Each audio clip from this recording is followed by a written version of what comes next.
Meditim për kohën e kreshmeve.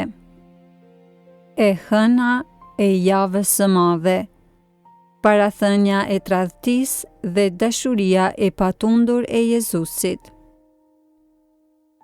Të dashur dëgjues të Radio Marisë së Kosovës, qoftë lëvduar Jezu Krishti, ju përshëndes unora në këtë të hënë të javës së madhe. Pas hyrjes triumfale të djeshme në Jeruzalem, sot hymë thellë në dramën e pasionit. Kjo ditë na fton që të meditojmë mbi parathënien e tradhtisë së Jezusit, një moment i dhimbjes së thellë, por edhe një dëshmi e dashurisë së tij të patundur, e cila nuk dorëzohet as përballë errësirës së mëkatit.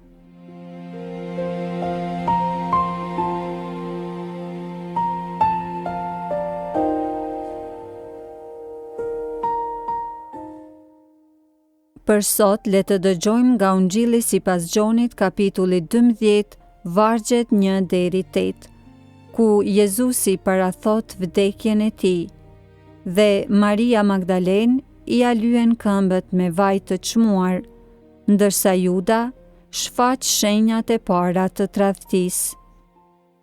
6 ditë para Pashkëve, Jezusi shkoi në Betani, ku ishte Lazri, të cilin Jezusi e kishte ngjallur së vdekuri. Aty I bën një darkë. Marta shërbente dhe Lazri ishte njëri prej atyre që rrinin në tryezë me të.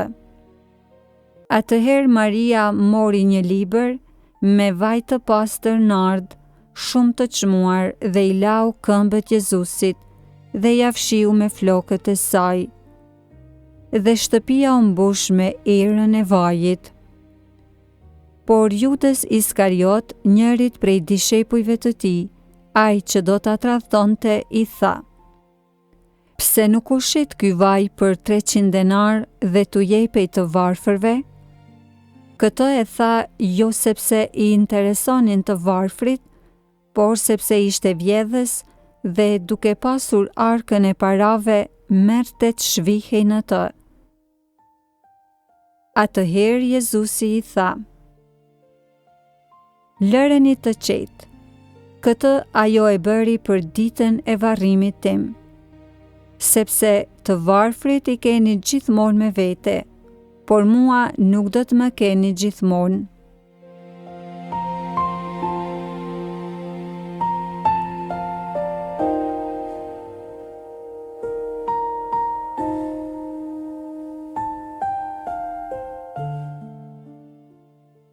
Të dashur dëgjues, kjo pjesë e Ungjillit na vendos në prag të dramës së pasionit, në shtëpinë e Lazrit, ku Jezusi ndjen dashurinë dhe mikpritjen, shfaqen dy qëndrime diametralisht të kundërta.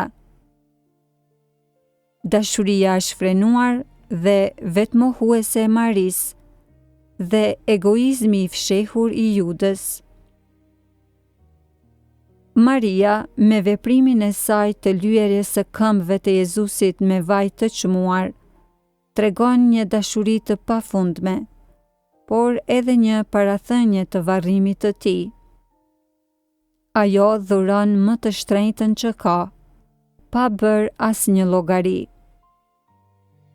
Ky veprim I saj është në fakt një akt adhurimi dhe besimi, duke e njohur misterin që po afrohej.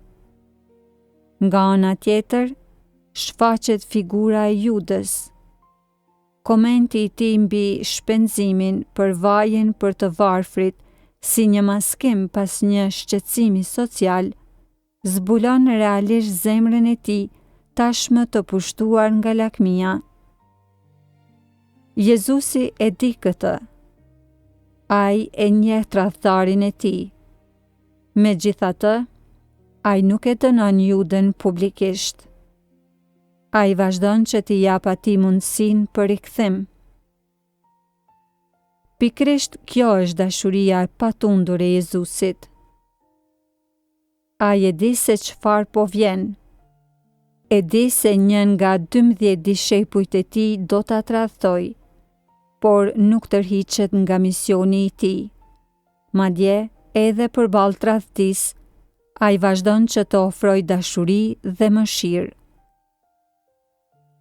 Fjalët e tij për Marinë shërbejnë si një mbrojtje dhe një lavdërim për aktin e saj, por edhe si një paralajmërim i butë për ata që nuk e kuptojnë thelbin e dashurisë së tij. Përballë kësaj, edhe ne jemi të ftuar që të reflektojmë mbi zemrat tona. Sa herë edhe ne, një lloj si Juda, e maskojmë egoizmin ton pas qëllimeve të mira. Sa herë e tradhtojmë Jezusin me mëkatet tona, me indiferencën ton, e madje edhe me mosbesimin ton. Kjo e hënë e javës së madhe na kujton se dashuria e Jezusit është aq e madhe sa që ai vazhdon të na dojë edhe kur ne e tradhtojmë. Ai në vazhdimsi na ofron faljen dhe mundësinë e kthimit. Edhe sot, ai na fton që ta imitojmë dashurinë vetmohuese të Marisë dhe të largohemi nga çdo formë tradhtie shpirtërore. Le të jetë kjo ditë një mundësi për të pastruar zemrat tona, për të hequr çdo farë egoizmi dhe lakmie, si dhe një ditë për dhuruar veten plotësisht në dashuri ndaj Jezusit dhe ndaj të afërmit, një lloj si Maria.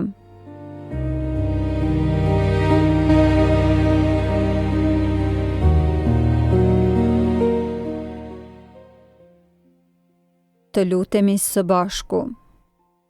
O Jezus, ti që e njohe tradhtin, por vazhdove që të duash deri në fund, na fal për çdo tradhti tonën.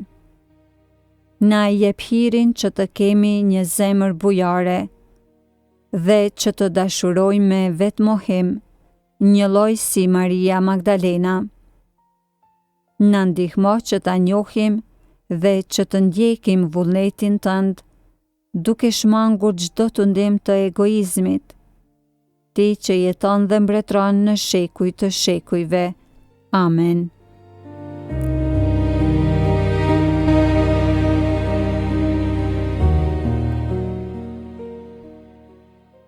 Të dashur dëgjues, për këtë të hënë, ju ftoj që të bëni një vepër konkrete dashurie dhe vetmohimi ndaj dikujt në nevojë.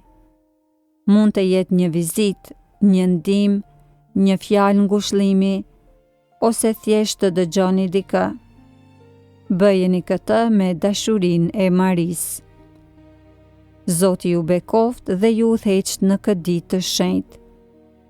Ju mirëpresim nesër për meditimin e radhës. Hiri i Zotit qoftë me ju.